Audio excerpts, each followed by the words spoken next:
والصلاة والسلام على أشرف الأنبياء والمرسلين نبينا محمد وعلى آله وصحبه أجمعين.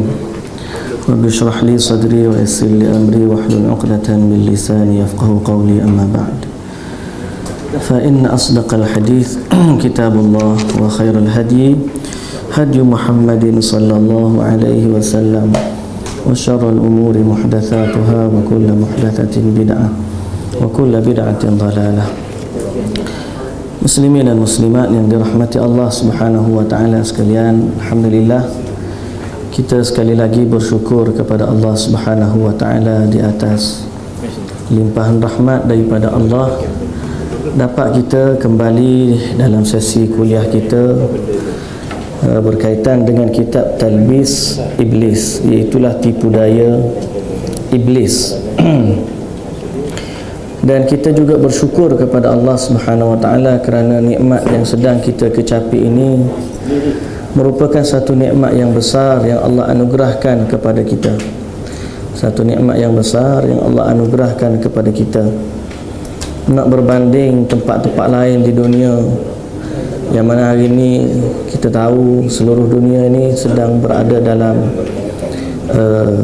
tekanan yang sangat kuat terhadap kaum muslimin, tapi kita masih lagi dapat menunaikan ibadah dengan aman, dapat menjalankan kuliah, dapat salat subuh berjamaah, dapat salat Jumaat, dapat khutbah, dan banyak syiar-syiar Islam sebenarnya ada pada kita, sehingga orang melihat kita dengan pandangan yang cemburu dan iri hati. Alangkah baiknya kalau dia boleh berada di tempat kita untuk kita belajar, untuk kita menimba ilmu, malah untuk kita bebas beramal ibadah. Ada orang dihalang daripada salat, ada orang dihalang daripada puasa, ada orang dihalang daripada bina masjid, ada orang dihalang daripada menuntut ilmu, dihalang daripada buat haji, dihalang daripada buat umrah. Tapi semua tu Allah bagi kepada kita kemudahannya. Tidak tinggal bagi kita melainkan kita bersyukur kepada Allah, lalu kita kata alhamdulillah. Afdalud du'a alhamdulillah. Termasuk dalam sebaik-baik doa ialah kita puji Allah. Pujilah Allah Azza wa Jalla, dialah yang telah menganugerahkan kepada kita semua nikmat ini. Katalah alhamdulillah. Alhamdulillah kepada Allah yang telah menganugerahkan kita nikmat iman dan Islam. Alhamdulillahilladzi hadana lihadza wa ma kunna linahtadiya laula an hadanallah. Katalah alhamdulillah di saat Allah memandu kita dengan taufik daripada Allah untuk kita belajar ilmu dalam Islam, kemudian diberi pula petunjuk untuk berada di atas manhaj Al-Quran dan juga As-Sunnah. Katalah alhamdulillah. Kalau kita sebut banyak kali pun kita tidak akan pernah puas, kerana kita tahu bahawa nikmat yang Allah anugerahkan kepada kita ni, kalaulah kita sebut setiap detik dan setiap saat dengan kalimah alhamdulillah, nescaya dia belum cukup sebagai tanda kesyukuran kita kepada Allah. Kalaulah tidak kerana Allah yang menggandakan amalan kita pada pahalanya, nescaya amalan kita sememangnya tak akan cukup untuk masukkan kita ke dalam syurga.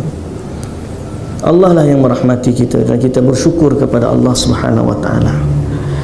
Hadirin dan hadirat yang dirahmati Allah, justru dalam keadaan apapun kita mesti berwaspada, sebab nikmat yang Allah anugerahkan ini pasti ada orang yang mencemburuinya.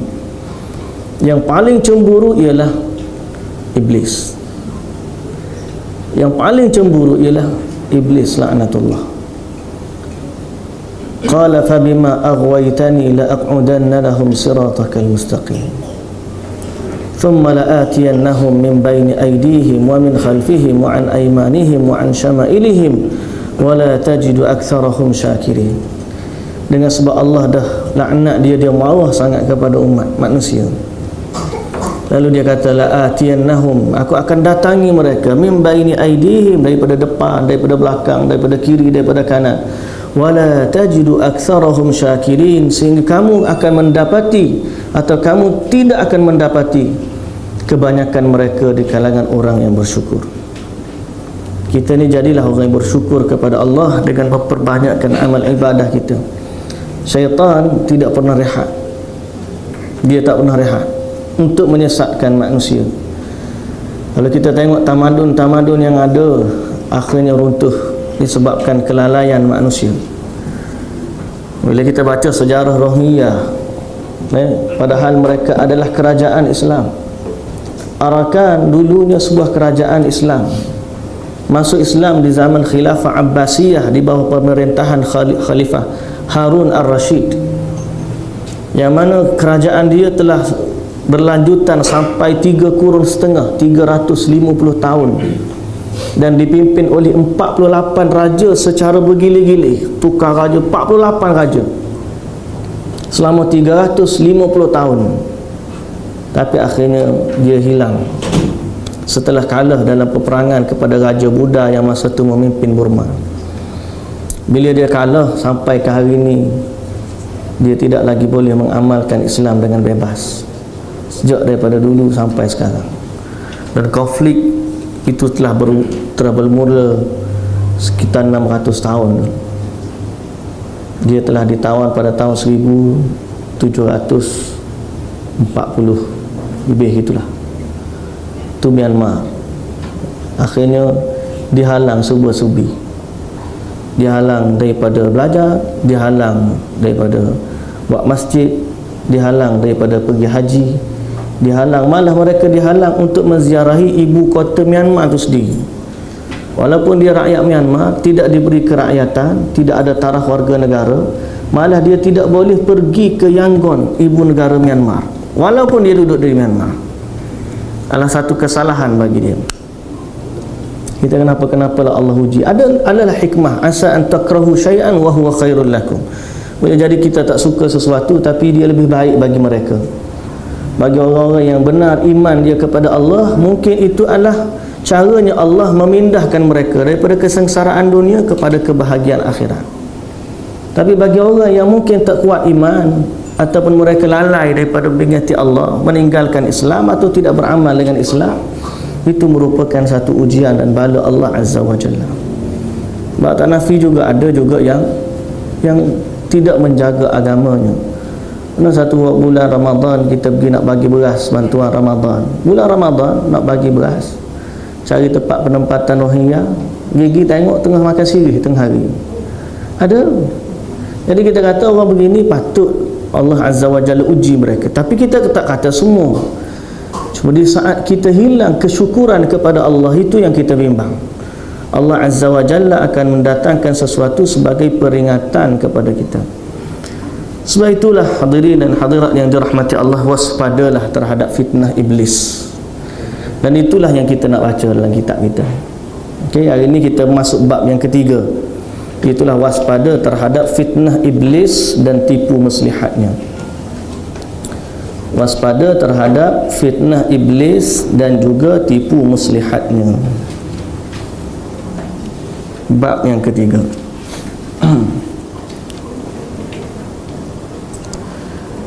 Ketahuilah ketika Allah Ta'ala menciptakan manusia, maka ia dilengkapi dengan hawa nafsu dan syahwat sebagai sarana mendatangkan apa yang bermanfaat untuknya. Mana Allah meletakkan pada diri manusia adanya nafsu dan syahwat bagi tujuan kebaikan. Apa maksud tujuan kebaikan? Mana kalau kita ni tak selera nak makan, kita pun tak makan. Kalau tak ada nafsu kepada wanita, nescaya kita pun tak kahwin. Ada maksud Allah letakkan dia sebagai tujuan kebaikan. Manusia juga diberi potensi amarah sebagai penolak hal-hal yang membahayakan. Allah bagi kepada kita sifat marah, supaya dengan marah tu kita boleh menolak benda-benda yang tak betul. Jadi bila kita tengok benda tak betul, kita marah. Manusia juga diberi akal sebagai pembimbing yang senantiasa mengarahkannya untuk berlaku adil dalam segala hal yang mesti dilakukan dan semua hal yang harus ditinggalkannya. Allah bagi akal untuk menjadi pembimbing, penimbang tara, untuk dia mengukur antara kebenaran dengan kebatilan. Yang benar dia ikut, yang batil dia ditinggal. Jadi semua kelengkapan ini Allah bagi dan Allah letak dalam manusia. Anggotanya, akalnya, hatinya, nafsunya, amarahnya, semua Allah letak untuk bekal kepada manusia. Tujuan Allah ni memerintahkan manusia dengan kebaikan. Innallaha la ya'murukum bis-su'i wal fahsya. Allah tak pernah memerintah kamu buat benda jahat atau benda keji. Tak pernah. Di saat kalau ada manusia kata aku ni Allah buat jahat macam ni, Allah kehendak aku nak jadi jahat ke? Jawapan dia tak. Wasyarru laisa ilaika. Dalam doa kata, dan keburukan itu bukan darimu, bukan kepadamu ya Allah. Semua kebaikan datang daripada Allah, keburukan bukan daripada Allah. Tidak pernah meletakkan perkara ni dalam diri manusia tujuan guna untuk kejahatan lah. Allah letak semuanya untuk kebaikan. Yang salah bila manusia salah guna benda tu. Sementara itu syaitan diciptakan untuk menghasut agar berlebihan dalam melakukan apa yang mesti dikerjakan dan sesuatu yang harus ditinggalkan. Syaitan pula sebaliknya. Sebab tu kadang-kadang fitnah syaitan ni bahaya. Di saat dia tidak boleh menghalang manusia daripada buat, tidak boleh menyuruh manusia buat maksiat, dia tidak boleh menyuruh manusia buat maksiat, dia juga boleh menyuruh manusia beribadah sehingga melampau dalam ibadahnya, lalu natijahnya agama Allah ditinggalkan. Kita kata macam ni, satu syariat yang Allah suruh buat, begini templatenya, okey, begini caranya, Allah Ta'ala suruh kita buat begini, maksiatnya begini. Syaitan suruh manusia buat maksiat, suruh berzina, suruh mencuri, suruh merompak, suruh tu, suruh ni. Terhalang, manusia ni takut kepada Allah, dia tak buat. Tapi talbis boleh menyebabkan syaitan ni mari hasut manusia buat satu ibadah sehingga melampau daripada jalan yang Allah suruh, natijahnya apa yang Allah suruh tidak dilakukan. Dan dalam dua-dua keadaan tidak mendapat redha Allah Subhanahu wa taala. Sebab tu kadang-kadang dia kata syaitan diciptakan untuk menghasut agar berlebihan melakukan apa yang mesti dikerjakan ataupun sesuatu yang harus ditinggalkan. Patut tinggal, syaitan suruh, atau patut buat, dia suruh buat berlebihan. Akhirnya tak kena. Kalau kita kata ambil target anak panah lah, target duduk tengah tu, kita duduk panah. Satu dia hasut-hasut sampai kita panah tak sampai, atau satu juga dia suruh kita panah, tarik lagi kuat, tarik kita terlepas kat target.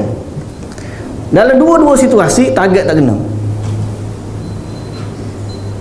Andai kata target itu adalah kebaikan, yang tak sampai itu adalah maksiat, yang terlepas itu adalah perkara-perkara yang melampau dalam agama yang disebut sebagai al-bid'ah, yang telah kita bincang sebelum daripada ini.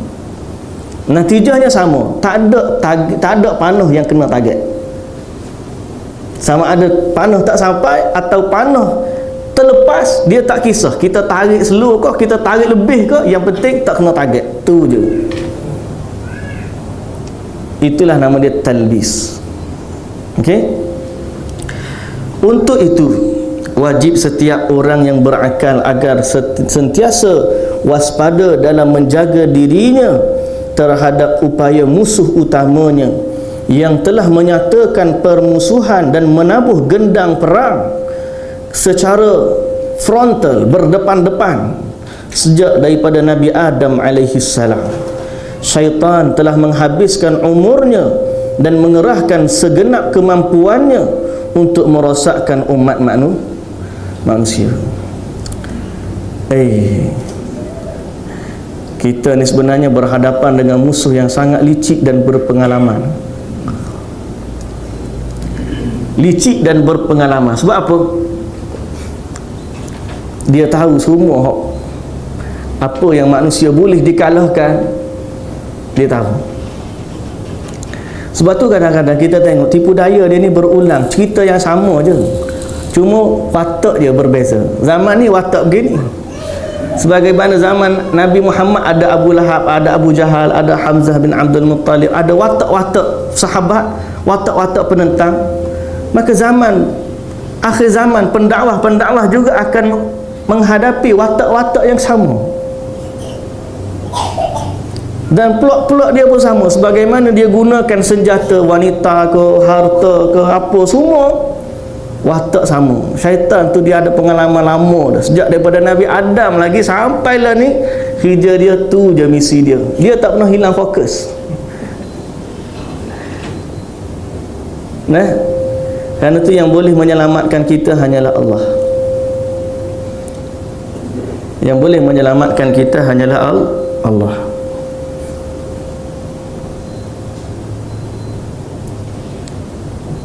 Dalam kitab Ad-Da'wah Dawat juga ada disebutkan perkara tersebut. Sebagai contoh, kita nak lari daripada dosa, sepertilah pengembala kambing. Okey, pengembala kambing dengan serigala. Kambing tu nak ditangkap serigala. Kambing halau, serigala lari sekejap, lepas tu serigala mari, lepas tu serigala lari sekejap, mari pula. Sebab kambing, apa sangat kekuatan yang dia ada. Tapi kalau saat kambing tu, kalaulah katakan kambing tu mengadu kepada tuannya, pasti tuannya boleh menghalau serigala itu buat selama-lamanya. Kita ni makhluk yang lemah. Syaitan nak ganggu kita, ganggu. Tak ada yang boleh menghalau dia daripada kita melainkan Allah. Sebab tu kita banyak berlindung, a'udzubillahi minasyaitanir rajim. Allah Subhanahu wa taala memerintahkan umat manusia untuk bersikap waspada terhadap syaitan ini. Firman Allah Subhanahu wa taala, wala tattabi'u khutuwatis syaitan innahu lakum aduwwum mubin. Innama ya'murukum bisu'i wal fahsya'i wa an taqulu 'ala Allahi ma la ta'lamun. Dan janganlah kamu mengikuti langkah-langkah syaitan. Sungguh syaitan itu musuh yang nyata bagimu. Sesungguhnya syaitan itu hanya menyuruh kamu agar berbuat jahat dan keji dan mengatakan apa yang kamu tidak tahu tentang Allah.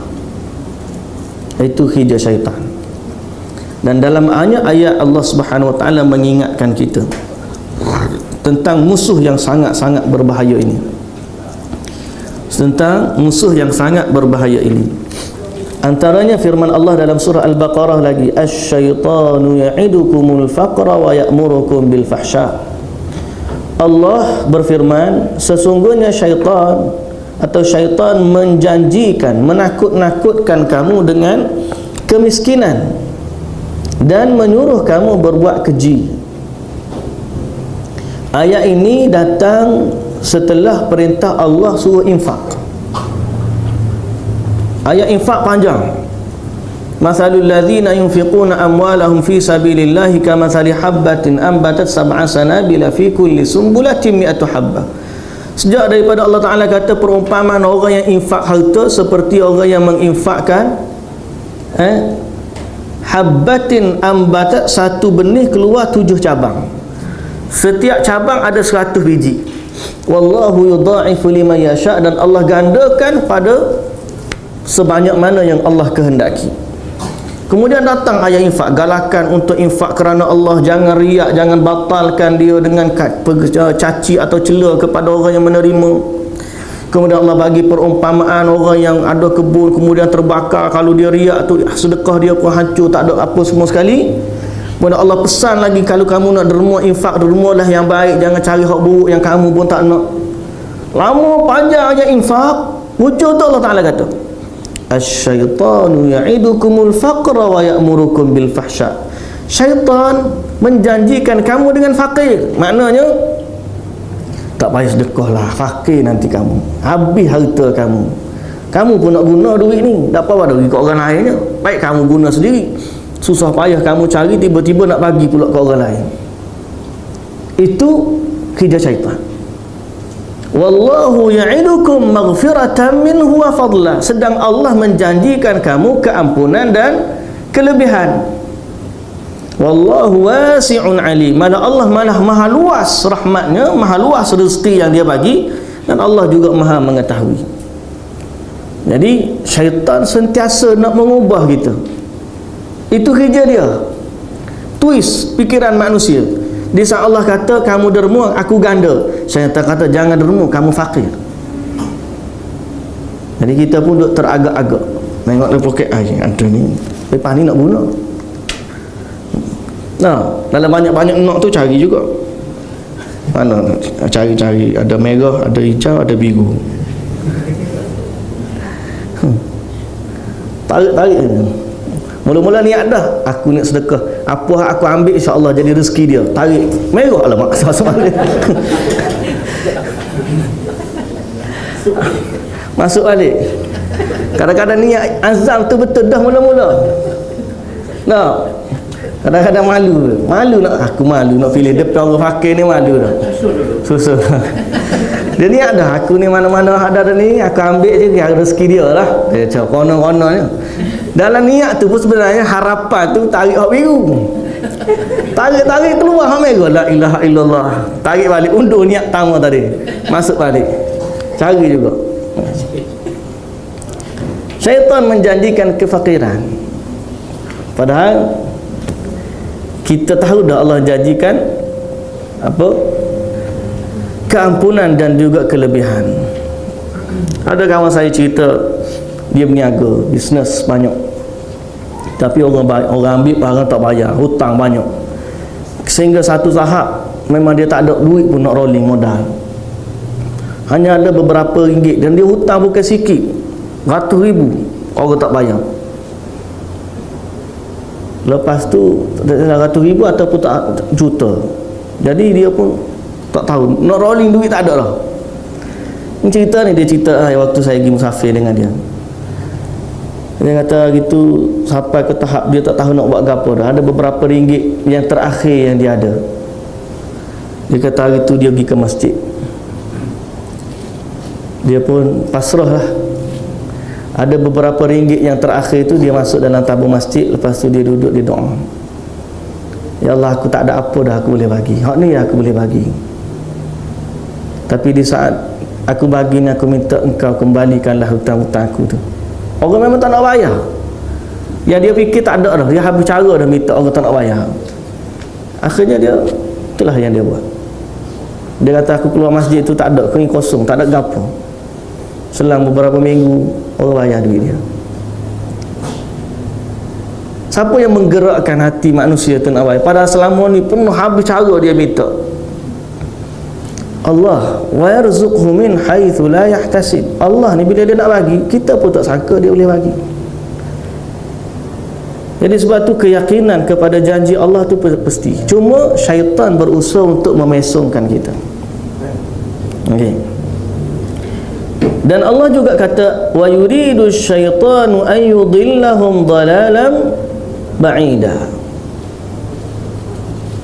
Wa yuridu syaitanu an yudillahum dhalalan ba'ida. Ni surah An-Nisa ayat 60. Kalau tak silap saya berkaitan dengan Allah berkehendak kepada manusia keampunan. Tapi syaitan pula berkehendak untuk menyesatkan manusia. Ya, ayat 50.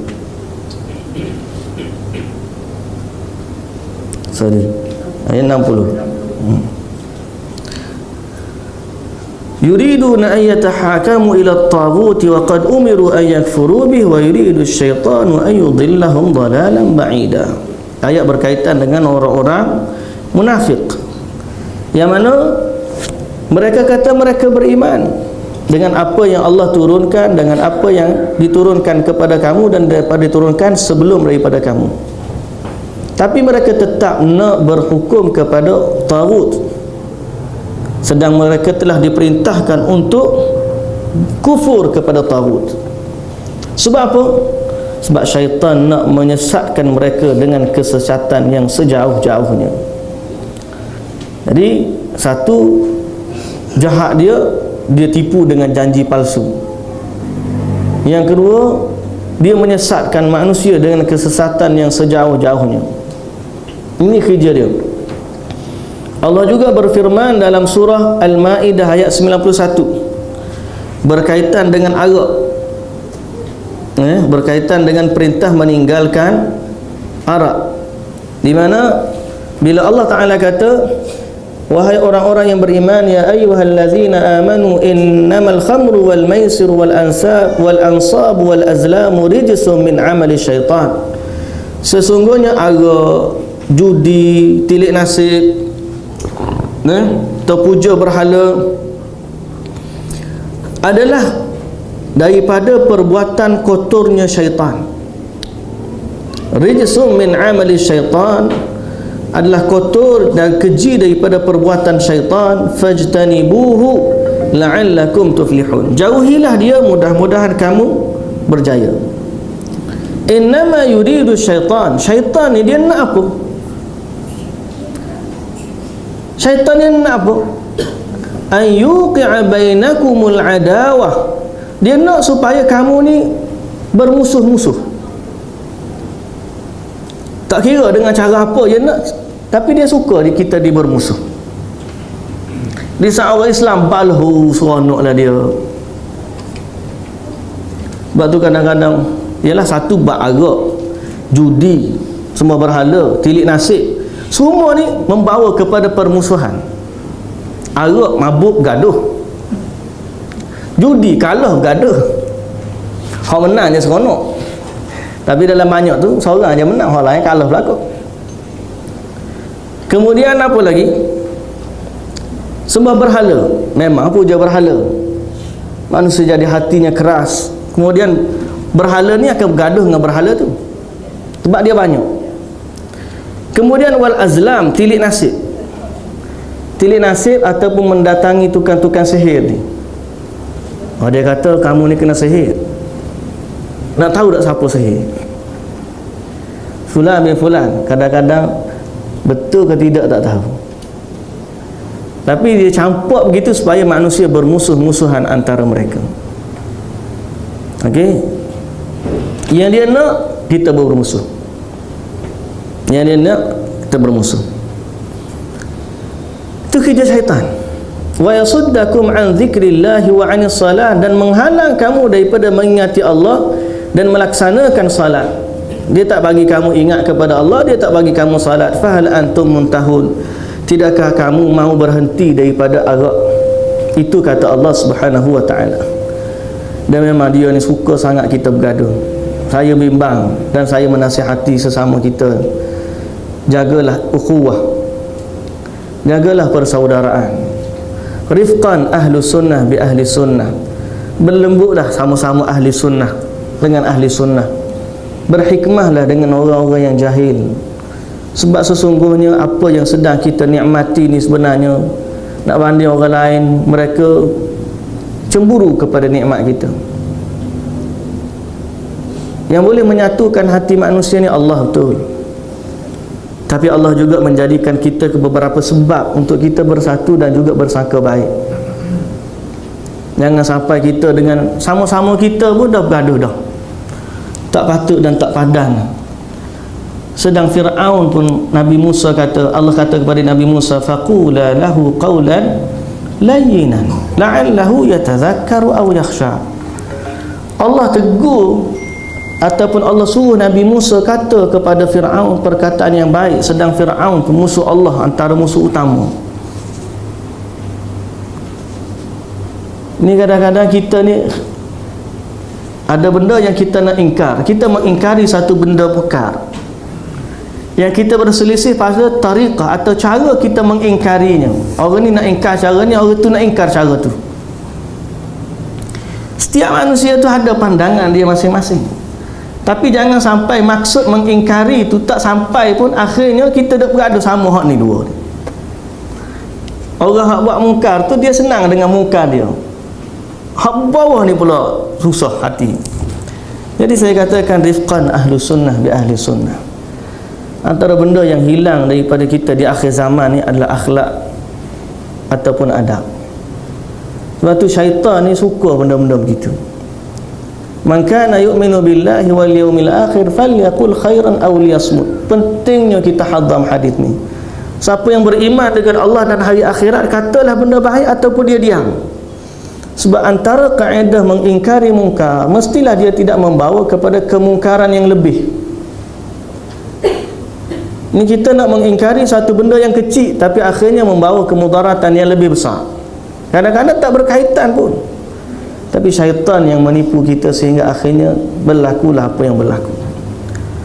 Sebab tu kadang-kadang diam tu adalah bernilai, diam tu adalah berharga. Masa Ustaz Kamilin bagi tahu, di saat benda panas tu kita diam dulu, biar dia sejuk.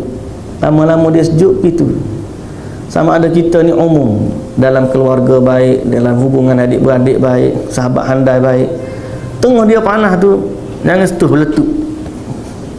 Kalau setuh masa tu meletup, tengok dia sejuk dulu, lepas tu tak apa. Tengah panas tu kita nak bergurau pun dia kata benda lain, dah nak bergurau je.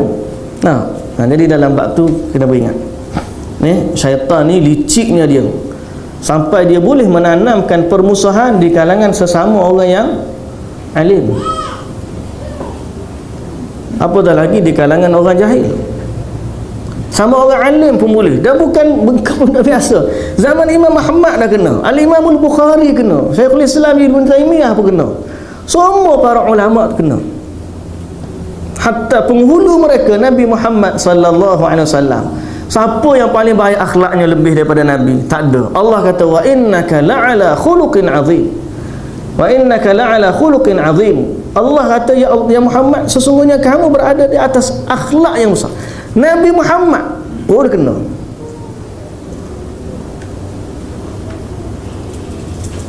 Kenapa tak kena? Sihir, muncul masyarakat, gila, sesat, kena seksa, kena boikot, kena racun, diancam bunuh, anak-anak dia diceraikan, semua sahabat-sahabat dia diseksa. Cuba bayangkan bagaimana. Tapi Nabi SAW di saat Ummu Jamil buat satu syair mencela Nabi Muhammad. Ummu Jamil isteri kepada Abu Lahab, dia cela Nabi Muhammad, dia tukar Nabi Muhammad daripada nama Muhammad jadi Muzammam. Patut nama Muhammad yang terpuji, dia tukar jadi Muzammam yang tercela. Nabi Muhammad jawab mudah ya, aku Muhammad, dia cela tu orang lain. Aku Muhammad, dah dia cela nama Muzammam, Muzammam bukan aku. Gitu je Nabi Muhammad. Kalau dia kata dia betul, betul lah. Kalau dia kata salah, dia nak kata macam mana. Kadang-kadang begitu kita ni, jangan terjerat dalam fitnah yang dibuka atau dijerat oleh syaitan. Jangan. Berlindunglah dengan Allah Azza wa Jalla. Kadang-kadang kita tak sedar benda ni boleh berlaku. Dan kadang-kadang benda khilaf tu memanglah manusia ni mana ada yang sepakat 100%. Tak ada. Kalau sepakat semua 100%, kita ni tidak orang dah tu. Robot je satu template, maknanya dia memang kecil dia satu, keluar kilang satu. Masalah kita ni kilang lain-lain. Hak satu kilang pun tak kepala. Adik-beradik ada 8, so kepala belakang tak. Padahal satu kilang yang keluar. Apatah lagi kalau kilang lain-lain. Tak, kita manusia bukan robot, mestilah ada khilaf. Walau syaa rabbuka laja'ala an-nasa ummatan wahidah wala yazaluna mukhtalifin. Kalau Allah nak, Allah boleh je buat satu umat wahidah. Manusia ni satu umat, sekepala, statik belaka. Boleh. Tapi Allah juga menjanjikan bahawa manusia ni akan sentiasa khilaf. Illa man rahimar rabbuk, kecuali orang yang dirahmati oleh Allah. Jadi begitulah. Hak saya kata ni pun akan ada khilaf pula. Jadi itu pun tak mustahil. Tak ada masalah. Ni berlapang dada lah. Sebab kita sayang kepada ukhuwah Islam. Kadang-kadang khilaf tu tak besar pun, tapi membawa kepada permusuhan yang berpanjangan. Jangan bawa, jangan ikutkan perasaan.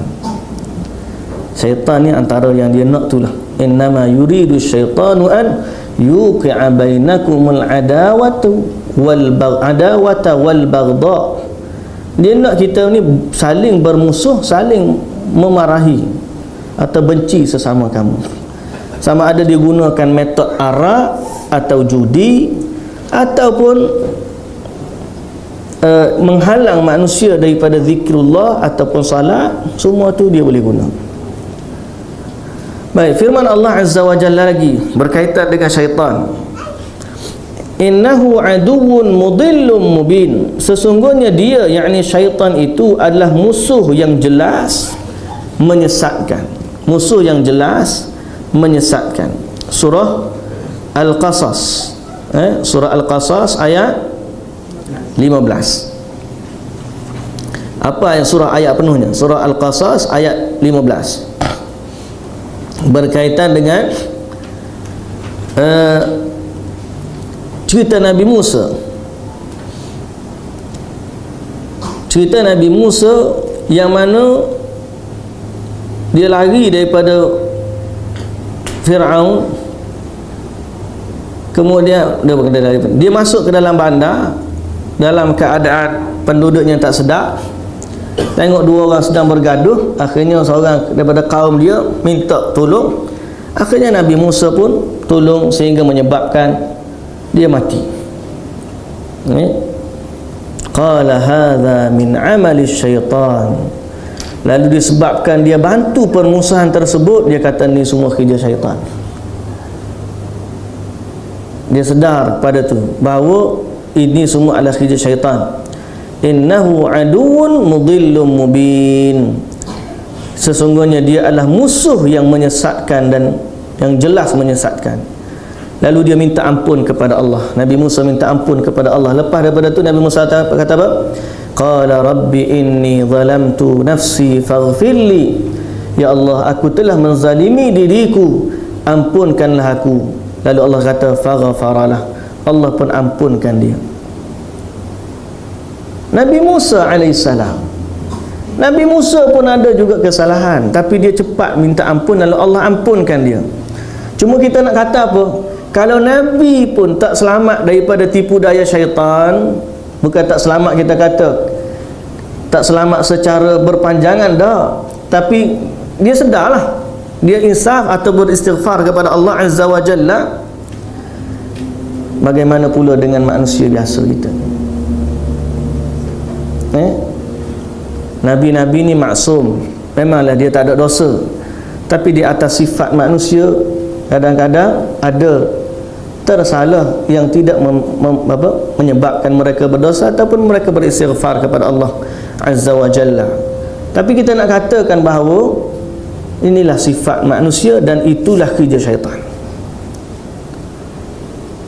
Nabi Musa alaihissalam kata qala hadza min amali syaitan. Ini kerja syaitan. Sehingga dia beristighfar kepada Allah, qala rabbi inni zalamtu nafsi faghfirli faghfaralah. Jadi dia mengakui bahawa syaitan itu musuh yang jelas menyesatkan. Lalu dia kata qala rabbi bima an'amta alayya falan akuna zahiran lil mujrimin. Kata, ya Allah, demi nikmat-nikmat yang engkau kurniakan kepadaku, peliharalah aku supaya aku tidak jadi penyokong kepada golongan yang salah. Supaya aku tidak menjadi pendokong atau penyokong kepada golongan yang salah. Itu doa Nabi Musa alaihissalam supaya dia diselamatkan daripada tipu daya syaitan.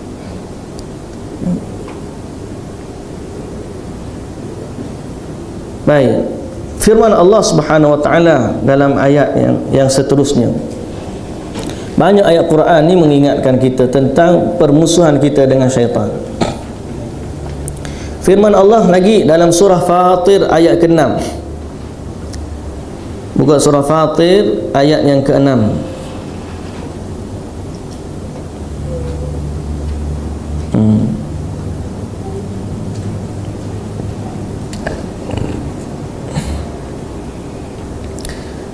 Apa kata Allah Azza wa Jalla? Inna syaitana lakum aduwwun fattakhidhuhu aduwwa innama yad'u hizbahu liyakunu min ashabis sa'ir. Sesungguhnya syaitan itu musuh bagi kamu,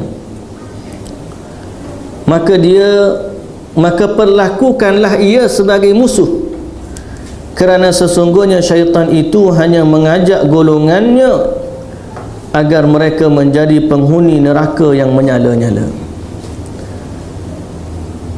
Satu, syaitan Allah suruh anggap dia sebagai musuh dan jadikan dia musuh.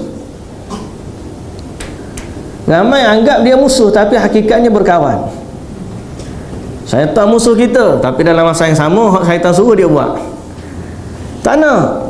Allah kata inna syaitana lakum aduwwun, syaitan musuh kamu, fattakhidhuhu aduwwa, maka layanlah dia sebagai musuh. Kalau betul kamu memusuhi syaitan, maka buatlah amalan sebagai musuh syaitan. Ni musuh-musuh. Tapi dia baik, salam dengan dia. Okey, kita kau tim sama. Mana Ci? Tak jadi. Allah Azza wa Jalla sebut dalam surah Fatir ni, cerita ni panjang. Dia berkaitan dengan janji Allah tu benar. Ya ayyuhan nasu inna wa'dallahi haqqun fala taghurrannakumul hayatud dunya wala yaghurrannakum billahil gharur.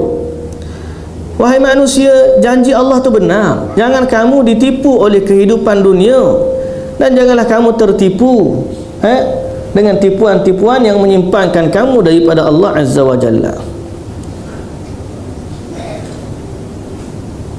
Kemudian Allah Ta'ala sebut yang nak menipu tu siapa? Syaitan.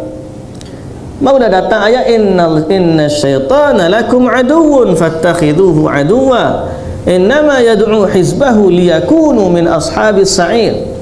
Sesungguhnya dia mengajak manusia ni, kumpulan-kumpulan dia, hizbahu, hizbu, kumpulan dia, ataupun kalau terjemah kita ni parti dia, ataupun persatuan dia. Kalau lah ada persatuan syaitan, mudah kot kita kenal, masalah tak nampak.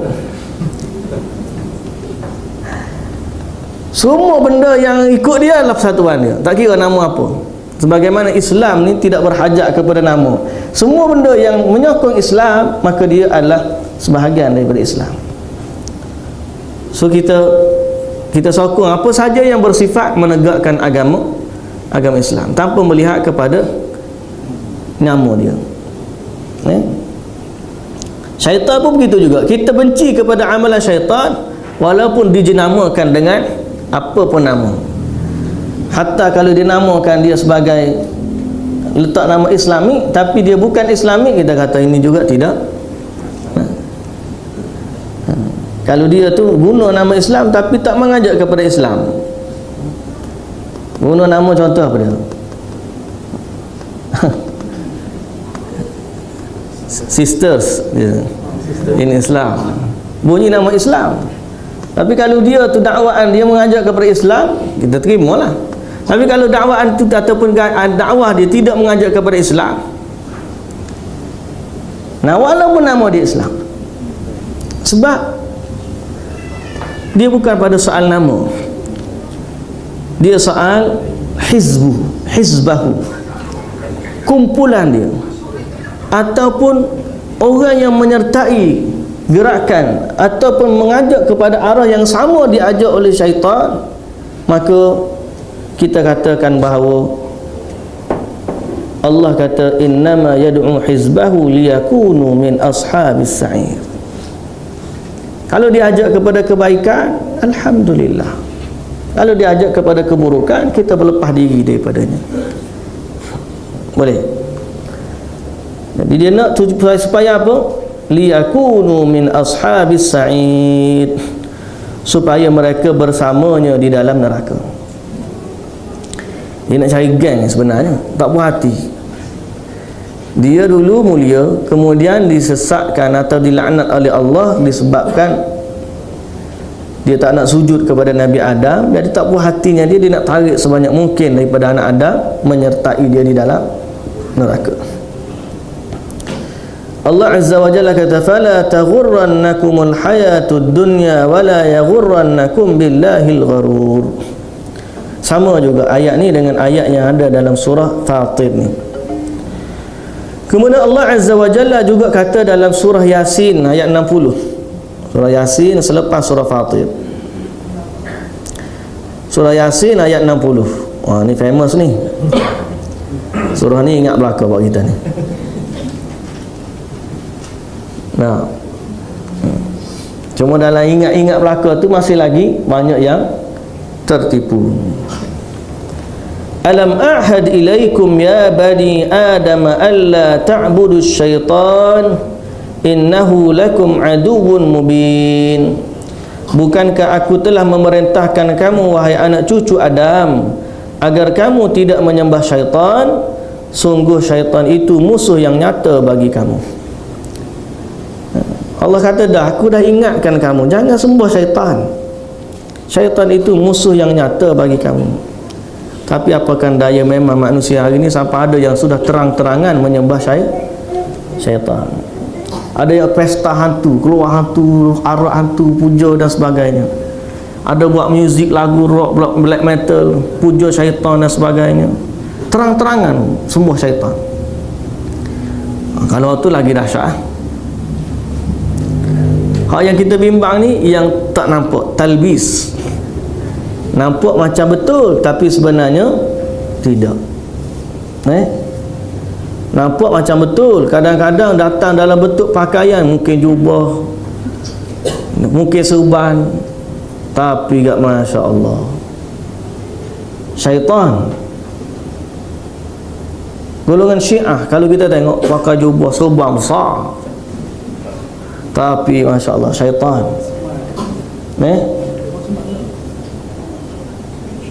Dengan apa yang dia naknya, dengan apa mut'ah dia,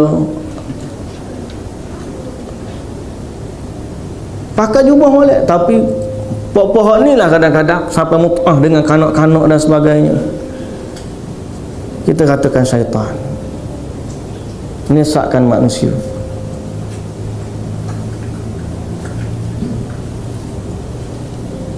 Walaupun dia datang dalam rupa yang cantik, tapi jangan sampai tertipu dengan syaitan. Baik, kita pergi lagi. Waspada terhadap hembusan fitnah dan tipu daya iblis. Perlu diketahui bahawa iblis senantiasa menebarkan ancaman kepada umat manusia. Iblis adalah pihak pertama yang bingung memposisikan diri, yang tak tahu mengawal diri, sehingga dia menolak perintah Allah yang tegas untuk sujud kepada Nabi Adam dengan cara banding membandingkan asal kejadian dirinya dengan Nabi Adam, di mana dia menyebut sebagaimana Allah menyatakan dalam Quran, khalaqtani min narin wa khalaqtahu min tin. Engkau ciptakan aku dari api, sedang engkau ciptakan dia daripada tanah. Kemudian iblis melanjutkan pernyataannya dengan nada protes kepada Allah. Iblis berkata seperti apa yang disebutkan dalam firman Allah Ta'ala, qala ara'aitaka hadha alladhi karramta alayya. Kata dia, terangkanlah kepadaku wahai Allah, inikah yang engkau lebih muliakan daripadaku? Ara'aitaka hadha alladhi karramta alayya. Ni ke dia yang kamu muliakan aku, kamu muliakan dia lebih daripada aku.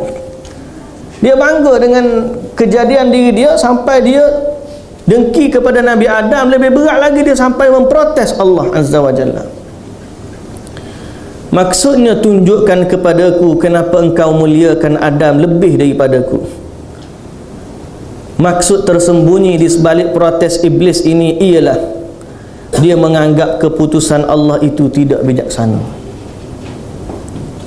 Seolah-olah Allah tak pandai menilai siapa yang lebih baik. Iblis kata aku lebih baik daripada dia. Qala ara'aitaka hadzal ladzi karramta, ni ke Allah yang dia kamu lebih muliakan daripada aku. Dalam anggapan dia lebih baik. Dalam masa yang sama, seolah-olah dia kata pilihan Allah itu tidak bijaksana. Kemudian iblis dengan sombong dan bongkak. Rupanya bahasa Indonesia ni congkak dia. Bongkak, kalau kita bongkak, congkak tu mainan. Kemudian iblis dengan bongkak dan sombong menyatakan sebagaimana firman Allah, qala ana khairum minhu, sesungguhnya aku lebih baik daripada dia. Lalu iblis tidak mau bersujud sehingga menghinakan dirinya dengan laknat dan siksa daripada Allah. Sebab apa? Sebab dia puji diri dia setinggi langit. Batu Allah mengingatkan kita, wahai manusia sekalian, fala tuzakku anfusakum huwa a'lamu biman ittaqa.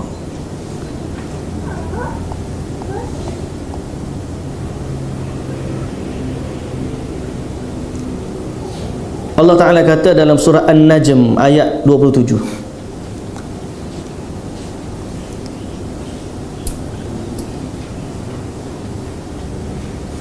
Allah Ta'ala kata apa? Dalam surah An-Najm, mengingatkan diri kita lah, semua dalam bab masalah ni.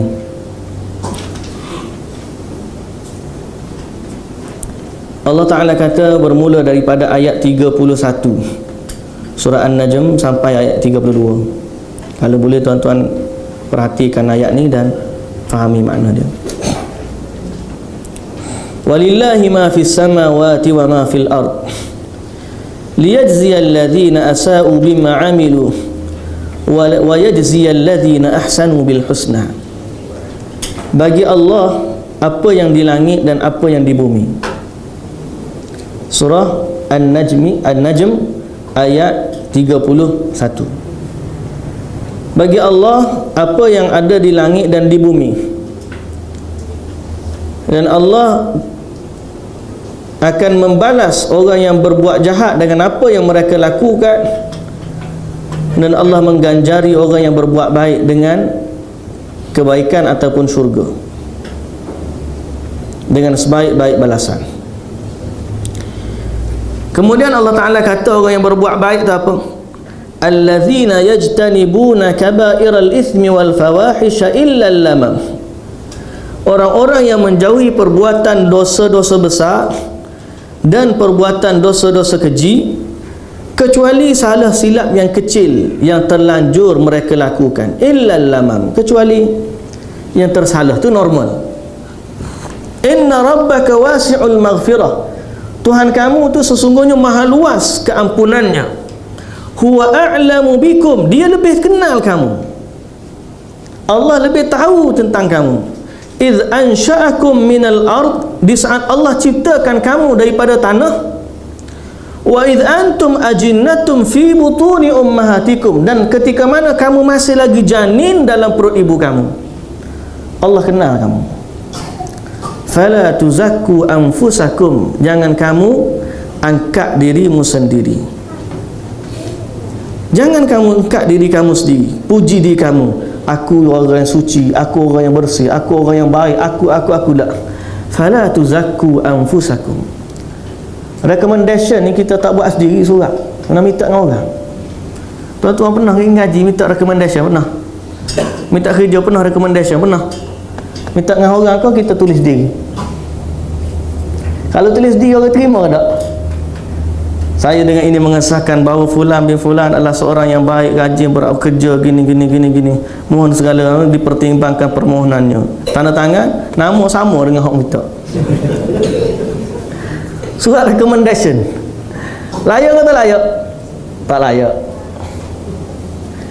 Dalam beramal begitu juga kita. Allah Ta'ala kata fala tuzakku anfusakum, jangan kamu puji diri kamu. Akulah buat baiknya, ikhlasnya aku.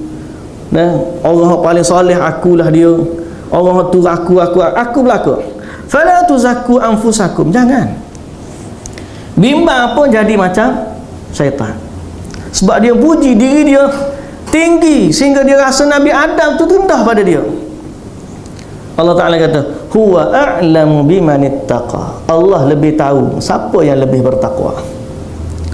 Hatta di saat kita hari ini berada di atas jalan yang kita rasakan ia benar berdasarkan panduan daripada Al-Quran dan As-Sunnah, itu pun jangan sampai kita memperlekehkan orang yang jauh daripada jalan ini. Malah kita doakan mereka, ya Allah, semoga mereka diberi hidayah oleh Allah Subhanahu wa taala. Semoga mereka diberi kefahaman oleh Allah dalam beragama. Semoga Allah menyatukan kita dengan mereka dalam soal untuk menjaga kemaslahatan umat Islam. Semoga dan semoga dan semoga. Sebab apa? Allah saja yang boleh menilai kita dan mereka.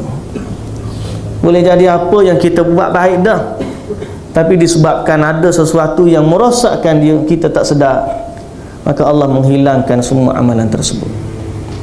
Boleh jadi mereka buat salah, tapi di saat ada kebaikan yang kecil, di saat itu mereka ikhlas kepada Allah. Boleh jadi. Fala tuzakku anfusakum. Jangan kita puji diri kita, angkat diri kita.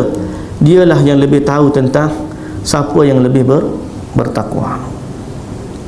Baik, itu peringatan kepada kita semua. Sewaktu iblis membisikkan sesuatu tentang seorang, hendaknya dia ekstra waspada dan berhati-hati. Ekstra waspada, maknanya lebih berwaspada lah. Nah, lebih berwaspada. Ekstra ni bahaya. Dan dia takut perkataan ekstrim. Dia panggil ekstra. Nama jadi ekstra, jadi ekstrim pula. Ekstra waspada, lebih berwaspada, lebih berhati-hati. Ketika iblis memerintahkan sesuatu keburukan, hendaklah seseorang itu berkata kepada iblis, perintahmu itu pada hakikatnya adalah nasihat bagiku untuk memenuhi hawa nafsuku. Bagaimana aku dapat memastikan nasihatmu itu benar, padahal engkau sendiri tidak dapat menasihati dirimu sendiri? Lalu bagaimana aku percaya nasihat musuh?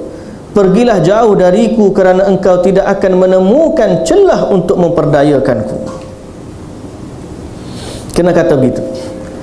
Setelah itu tidak ada yang tersisa kecuali seorang harus menggandeng jiwanya, yakni menjaga jiwanya, kerana syaitan akan selalu menghasut nafsunya.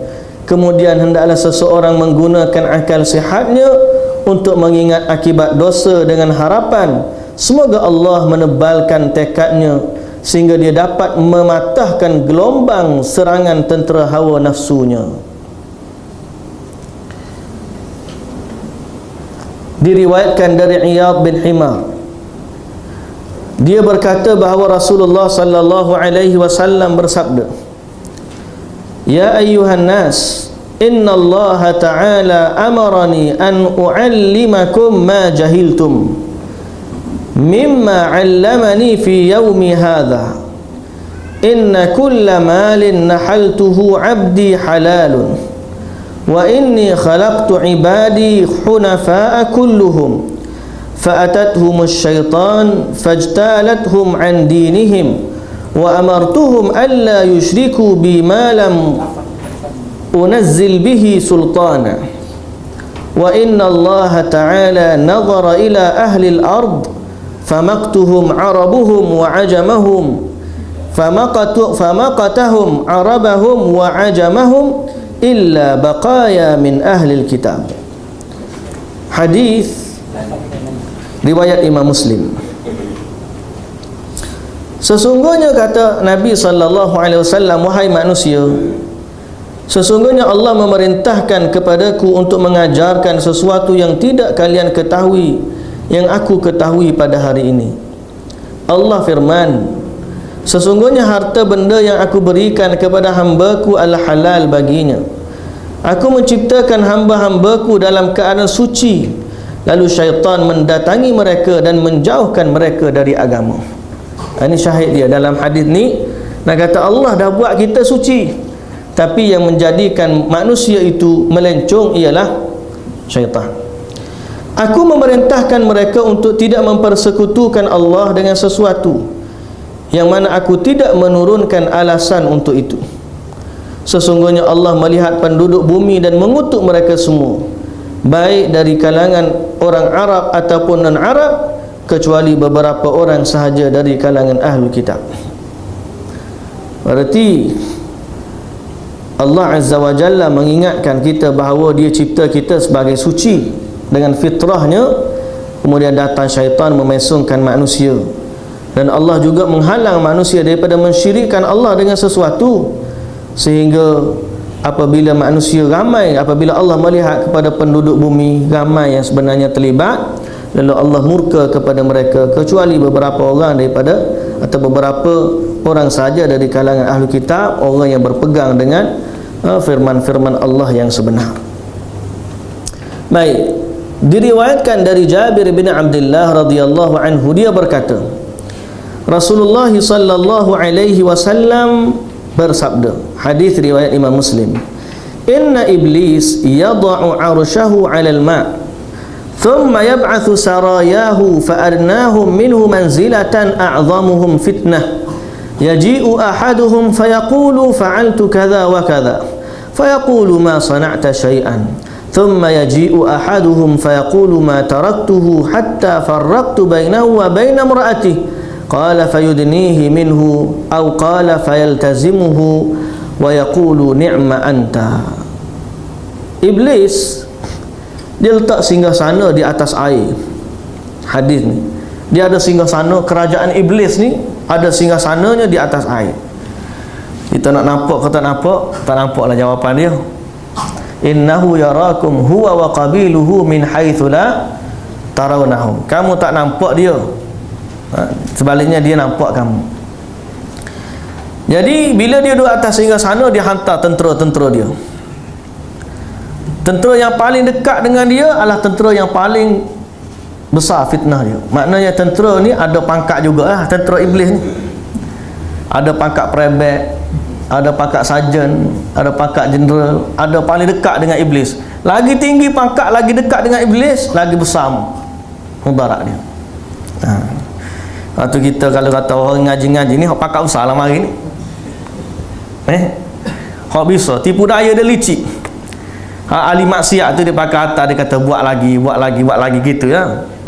Hak licik ni tipu. Kadang-kadang orang alim pun boleh bergaduh.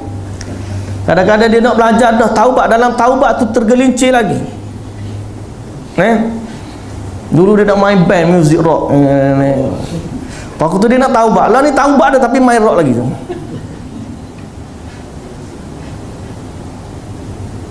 Orang nak taubat pun kadang-kadang tergelincir. Jadi macam mana? Hak paling dekat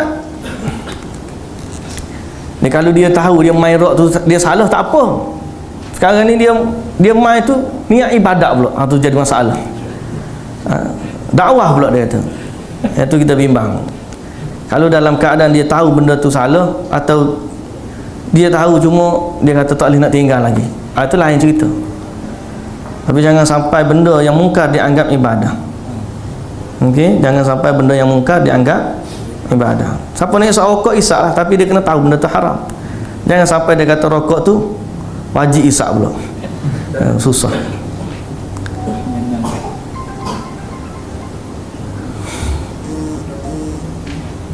Baik, yang paling dekat, yang paling besar fitnahnya. Salah satu daripada mereka datang lalu berkata, aku telah melakukan ini dan itu. Syaitan, iblis kata, ini tak ada apa-apa, kamu tak buat sesuatu pun. Lalu datang seekor lagi. Syaitan lain pula mari, dia kata, aku tidak meninggalkannya sehingga aku memisahkan antaranya dengan isterinya. Apa yang aku buat, jasa aku hari ni, aku pergi kat orang ni sampai dia pisah suami isteri. Iblis pun, Nabi kata, pergi dekat syaitan tadi. Malah dalam riwayat kata Nabi peluk dia. Nabi peluk, la ilaha illallah. Iblis peluk syaitan tu. Nabi kata dia dekat, atau falyaltazimuhu, dia dekat dengan syaitan tu. Lalu iblis kata kepada askar dia tu, ni'ma anta, kamu benar-benar hebat bila dia boleh memisahkan antara suami dengan isteri. Jadi ini hijab dia. Iblis ada strategi, ada hierarki, ada susun atur dia. Waktu kadang-kadang kita tengok kejahatan ni dia tersusun dia. Ni kita nak baik ni pula apa payah, padahal kita pun ada juga tu. Cuma kadang-kadang kita tengok macam plot-plot kejahatan ni tersusun. Plot-plot kejahatan ni tersusun. Tu pun situ pun sini. Dia macam puzzle tu makin lama makin tercantum. Sebab ada mastermind ni, walaupun mereka yang jahat tu kadang-kadang tak sedar. Dia hanya kata musuh dia Islam, tapi kerja dia ada macam ada plot yang bersama, sebab ada mastermind dia. Diriwayatkan dari Jabir radhiyallahu anhu bahawa Rasulullah sallallahu alaihi wasallam bersabda,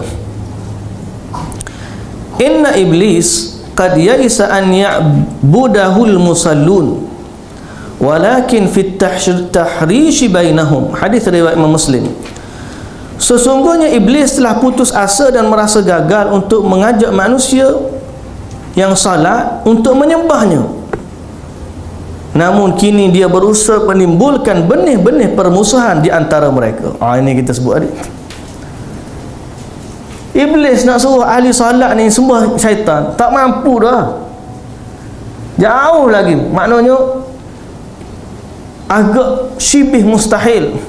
Hampir mustahil orang yang salat, ahli salat ni boleh berpindah ke dah sembah syaitan. Tapi sekarang dia berusaha untuk menanamkan benih permusuhan dan kebencian di antara sesama mereka. Fitnah dan tipu daya syaitan sangat bermacam-macam. Maka dalam kitab ini akan terdapat kupasan tuntas tentang hal ini, insya-Allah. Dengan banyaknya fitnah dan muslihat tipu daya syaitan yang menyerang hati, maka sangat sulit atau susah sekali selamat daripadanya, kerana orang yang berusaha meninggalkan hal-hal yang menyenangkan, laksana perahu yang berjalan turun setelah dihempaskan gelombang, alangkah cepatnya perahu itu meluncur.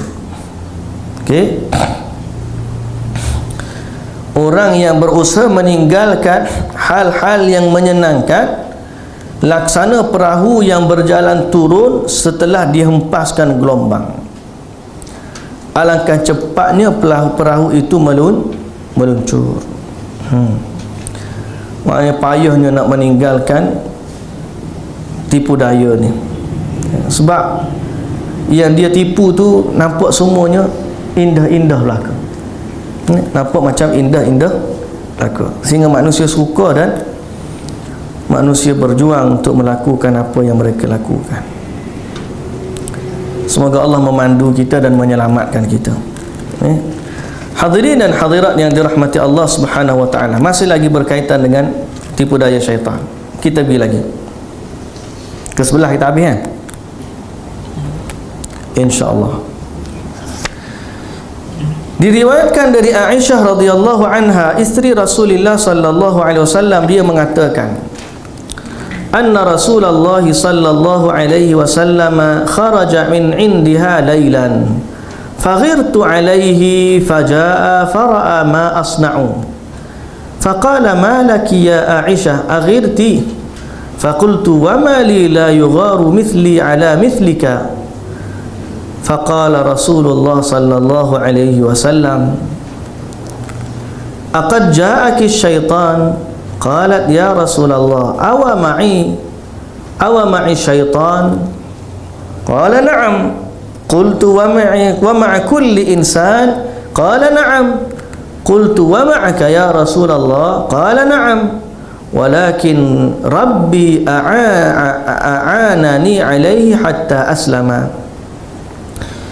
Satu malam Nabi SAW keluar daripada rumahnya, rumah Aisyah. Nabi keluar daripada rumahnya yang rumah Aisyah, dan Aisyah pun sangat cemburu. Lepas Nabi balik, kemudian Nabi pun tengok apa yang aku buat. Yang ni Nabi tengok kelakuan Aisyah tu lain. Nabi kata, malaki ya Aisyah, wahai Aisyah, kenapa kamu? Aghirti, kamu cemburu ke? Kamu cemburu ke? Aisyah kata, "Mali la yugharu mithli ala mithlika." Bagaimana mungkin orang sepertiku tidak cemburu terhadap orang sepertimu? Ya Rasulullah, macam mana aku tak cemburu dengan orang sepertimu? Maknanya sayangnya Aisyah kepada Nabi. Nabi kata,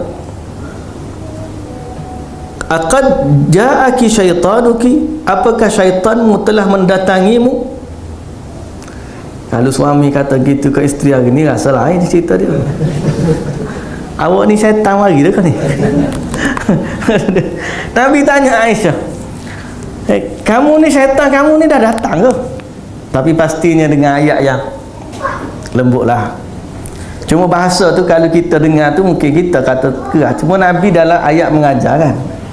Jadi Aisyah pun tahu Nabi kata. Sebab tu kadang-kadang ibarat yang berat ni bila dikeluarkan dengan cara yang lembut, dia boleh dihadam.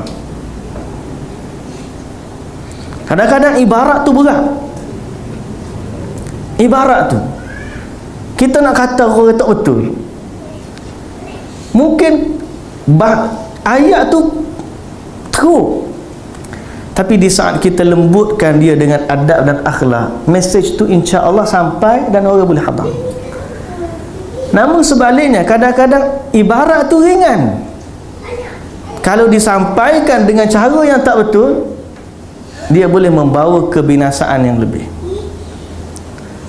Sebab tu kata antara fannul mukhalifin, fannut ta'amul ma'al mukhalifin, seni bermuamalah dengan orang yang kita tak setuju dengan dia, ialah di saat kita menasihati dia dengan satu ibarat, ketahuilah ada ibarat lain yang menyampaikan kepada maksud yang sama, dan mungkin dia lebih lembut daripada apa yang kita kata.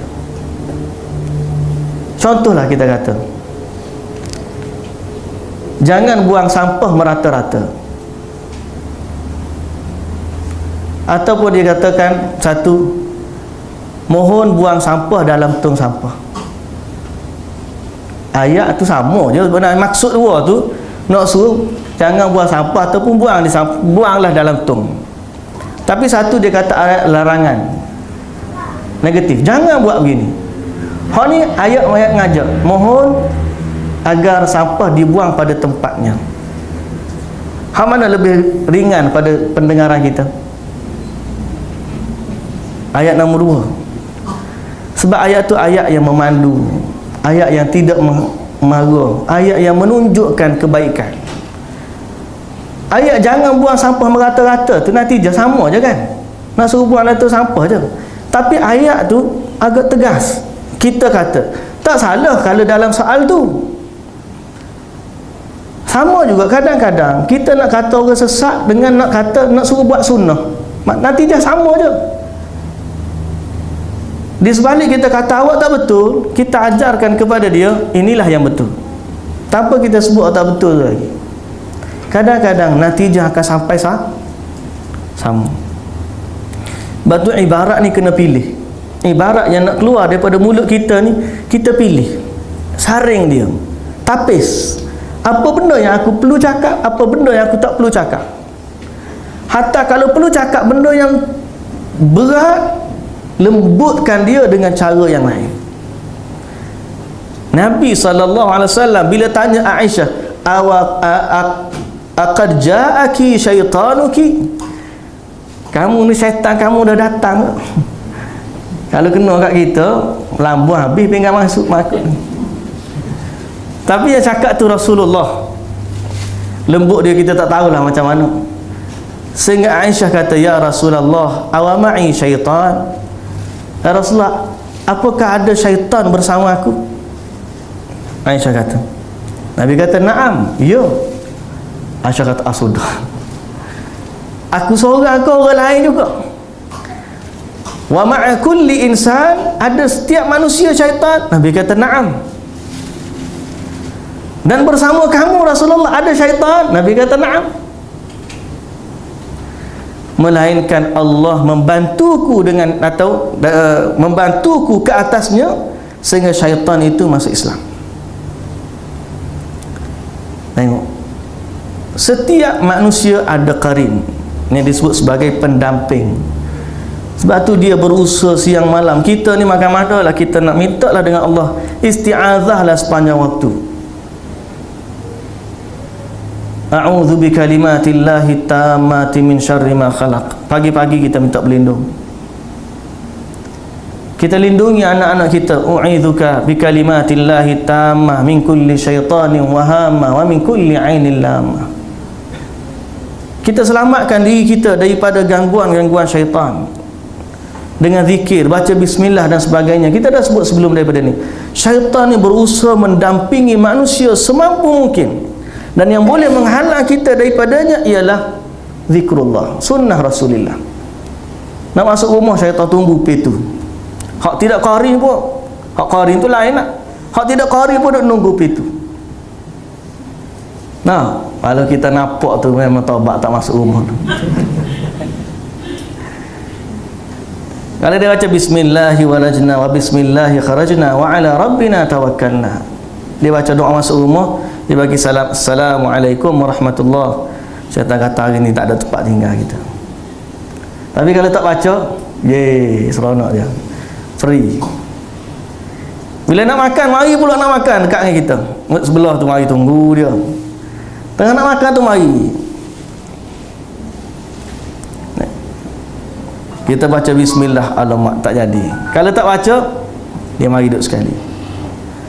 Waktu nak tidur, dia mari tidurlah, mula lak mata tutup, ikat 3 ikatan, dia ikat, tidurlah, malam masih panjang, tidurlah. Kita pun tidur lain, no. Pasang pula aircon, tilang tu tebal dia tu, satu hasta tebal. Kalau mari jen tolak pun, kalau pijak sebelah, kita tidur sebelah tak sedar. Sedap pula tidur. Tu tambahan lagi, kena ikat tu 3 dah, tambah dengan aircon dengan tu jadi 5. Cuma syaitannya 3 je. Bila bangun tengah, bila kita baca doa, maka syaitan tak boleh nak ganggu kita. Baca ayat kursi nak tidur, syaitan tak boleh ganggu. Bangun tu pula Nabi kata, baca doa bangun tidur, alhamdulillah atau bismillah atau alhamdulillahilladzi ahyana ba'da ma amatana wa ilaihin nusyur, ataupun disebut nama Allah je, maka terbuka satu ikatan. Dia ambil wuduk, terbuka pula satu. Dia solat, maka terbukalah ikatannya. Maka dengan zikir kita berlindung daripada syaitan. Malah lebih dahsyat lagi tuan-tuan, orang yang mengamalkan sunnah ni bahagia bila saat dia bersama dengan isterinya. Di saat dia bersama dengan isteri, kalau dia tak baca doa dan tak ikut sunnah Nabi, maka syaitan tu bersama dengan dia. Tapi bila dia baca doa, dia baca Allahumma jannibna wa jannibis syaitana ma razaqtana. Ya Allah, jauhkanlah kami dan jauhkanlah nanti rezeki yang akan Engkau rezekikan kepada kami daripada syaitan. Maka di saat itu dia selamat. Syaitan ni setiap waktu dia mari. Yang boleh menghalang dia daripada kita ialah Allah.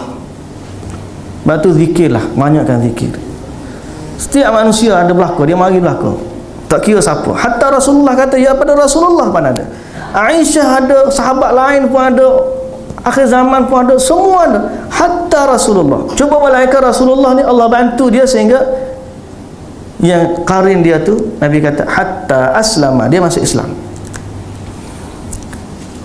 Jumhur ulama kata aslama di sini masuk Islam, kecuali Sufyan bin Uyainah, dia kata aslama atau fa aslamu, aku selamat daripada dia. Tetapi dalam riwayat yang lain menyatakan tentang la ya'muruni illa bi khair, di mana Nabi sallallahu alaihi wasallam bersabda dalam riwayat Ibnu Mas'ud yang diriwayatkan oleh Imam Muslim,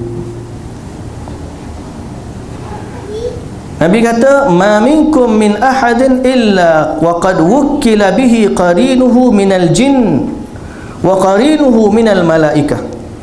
Tidak ada seorang pun daripada kamu kecuali telah diwakilkan dengannya atau disertakan dengannya oleh qarin dari jin dan qarin dari malaikat. Ada yang jaga malaikat, ada yang duduk sama tu syaitan. Jadi bisikan tu ada semua. Ni malaikat ni jaga, ni syaitan. Para sahabat bertanya, apakah engkau juga ya Rasulullah? Nabi kata, aku juga seperti itu. Hanya saja Allah menolongku mengatasinya sehingga dia tidak menyuruhku kecuali kebaikan, dan kecuali dengan kebenaran. Dalam riwayat lain, kecuali dengan kebaikan. Menunjukkan bahawa qarin Nabi SAW masuk Islam. Masuk Islam. Yang lain semua kena ada, semua ada.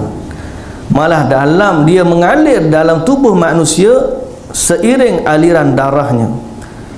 Dari Safiyah binti Huyai, isteri Rasulullah sallallahu alaihi wasallam, dia berkata, kana an-nabiy sallallahu alaihi wasallam mu'takifan fa ataituhu fa azuruhu laila. Kata Safiyah, satu hari Nabi sedang iktikaf, lalu aku mendatanginya pada waktu malam. Fa haddathtuhu, aku pun bercakap-cakap dengan Nabi. Thumma qumtu li anqalib, kemudian aku bangun untuk pulang. Faqama ma'i liyaqlibani wa kana maskanuha fi dari Usamah bin Zaid. Lalu aku bangun untuk pergi, Nabi pun bangun untuk menghantarku. Pada waktu itu tempat tinggal Safiyah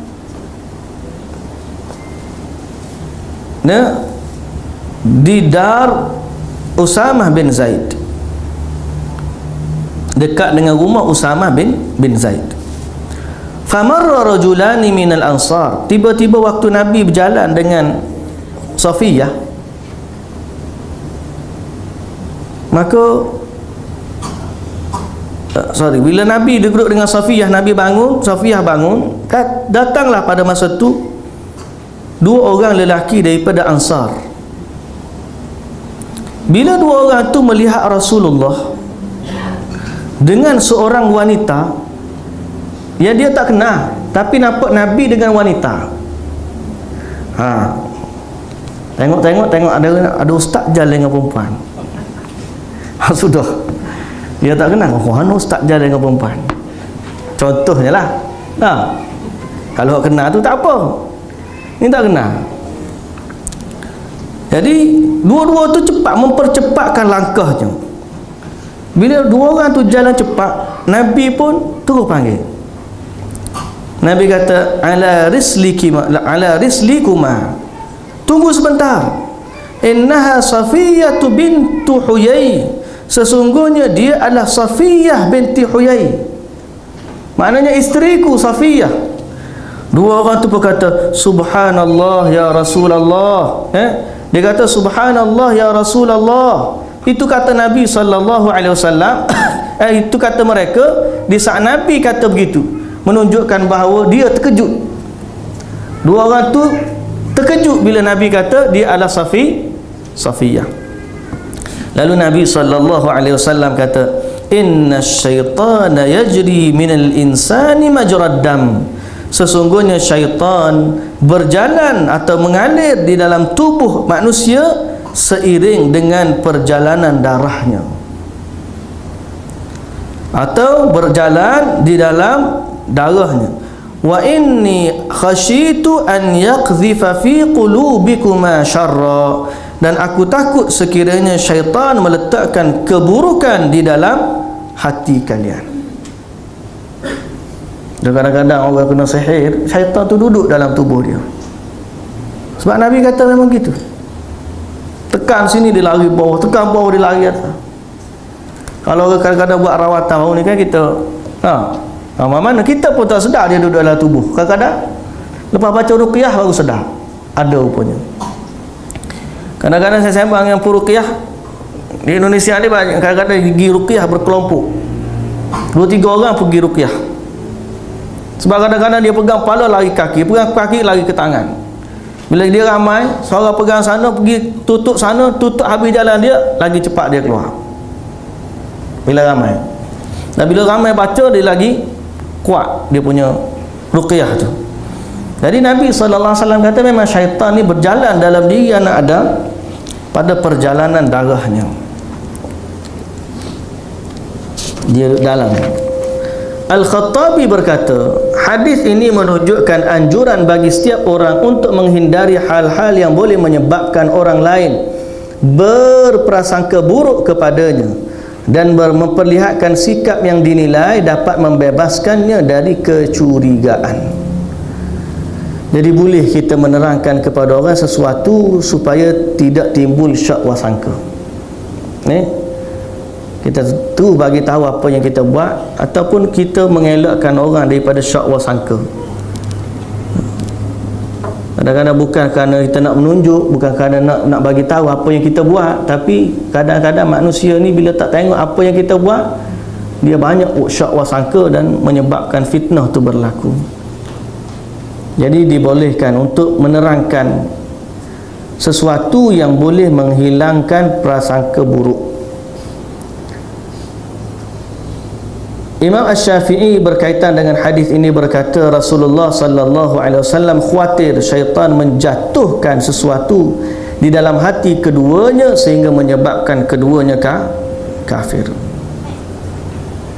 Dan pesanan ini disampaikan oleh Rasulullah sallallahu alaihi wasallam adalah kerana rasa sayang kepada keduanya, bukan untuk membela diri. Baik, Allah dah terangkan kepada kita syaitan tu musuh, syaitan tu jahat, syaitan berusaha untuk menyesatkan manusia. Dalam masa yang sama Allah juga menerangkan kepada kita perintah untuk berlindung dari syaitan. Sebagaimana yang saya katakan tadi, tak ada yang boleh menyelamatkan kita daripada fitnah syaitan melainkan Allah Azza wa Jalla. Melainkan Allah Azza wa Jalla. Hawa waktu dalam syurga lagi dah termakan fitnah syaitan. Nabi Musa kita dah cakap dah tadi, sampai dia beristighfar kepada Allah Azza wa Jalla. Nabi Yunus sampai istighfar kepada Allah Azza wa Jalla. Dan dia bukanlah kita kata highlight kesalahan mereka, tidak, sebab para nabi ni maksum. Cuma kita nak katakan liciknya tipu daya syaitan. Yang kita kena buat ialah berlindung dengan Allah Azza wa Jalla. Tidak ada yang boleh menyelamatkan kita melainkan Allah. Afa aminu makrallah fala ya'manu makrallah. Apakah kamu merasa aman daripada tipu daya Allah? Afa aminu makrallah. Ya.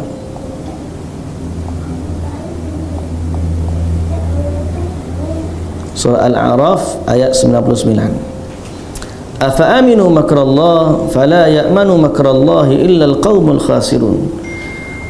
Patutkah mereka bersukaria sehingga merasa aman dari rancangan atau balasan azab yang Allah turunkan? Kerana tidak ada yang merasa aman dari balasan azab yang diatur oleh Allah melainkan orang-orang yang rugi. Jadi kalau mereka ada perancangan, Allah lagi ada besar perancangan mereka, lagi besar rancangan daripada mereka. Jadi sebab tu kita kata nak berlindung ni berlindung dengan Allah. Macam hari ni isu yang berlaku, kita tak boleh mengharapkan kepada orang bukan Islam untuk menjaga urusan umat Islam. Kita harap nak kau PBB, nak harap kau orang tu, nak harap kau ni. Bukan 1-2 tahun peristiwa berlaku, setiap kali urusan yang berkaitan dengan kaum muslimin, tak ada pun PBB datang untuk membantu sebagaimana dia bantu orang negara kafir. Waktu di Bosnia malah PBB datang, Islam nak menang terpaksa mengalah. Kalau dia tengok kafir nak menang, dia tak akan masuk. Tapi di saat dia tengok orang Islam nak menang, dia masuk. Itu yang disebut oleh sahabat saya waktu saya pergi ziarah Bosnia. Hampir-hampir Serbia tu keluar total daripada Bosnia. Hampir menang. Kalau menang saat itu, nescaya Bosnia 100% jadi Muslim masa itu. Walaupun asalnya yang mencetuskan peperangan itu ialah Serbia. Serbia yang mencetuskan untuk membunuh orang Islam, nak mengeluarkan orang Islam daripada Eropah. Tapi bila berlakunya masa tu peperangan antara Bosnia dengan Serbia, akhirnya ramai orang Islam yang dibantu dengan kekuatan sahabat-sahabat mereka pada masa tu, dan juga dibantu dengan pertolongan Allah Azza wa Jalla, hampir-hampir mereka menang. Kata sahabat saya, di saat nak menang itulah marilah PBB mendamaikan. Maka tanah-tanah Serbia yang telah mereka kalah dikembalikan kepada Serbia. Tapi kalau Serbia sebelum tu dia serang, diam, tak kata apa. Berapa kali mereka guna veto mereka untuk menghalang apa yang ada di Palestin. Jadi kita nak mengharap kepada mereka dah. Kita mengharap kepada Allah Azza wa Jalla. Hari ini berlaku di Israel, kita semua tahu. Kebakaran mereka sampai tak mampu nak padam. Mereka terbakar. Mereka takut kepada roket Hamas. Tapi akhirnya mereka terbakar bukan dengan sebab roket Hamas. Mereka dibakar tanpa ada satu bom pun yang gugur tempat mereka. Ini semua perancangan Allah. Sebab tu kita kata, afa aminu makrallah fala ya'manu makrallahi illa alqaumul khasirun. Apakah mereka rasa selamat daripada perancangan Allah? Tidak ada orang yang masuk selamat daripada, tidak ada yang selamat daripada perancangan Allah, daripada perancangan atau balasan buruk Allah. Tidak ada yang merasa aman daripada balasan azab Allah, melainkan orang-orang yang rugi saja. Jadi di saat syaitan berstrategi untuk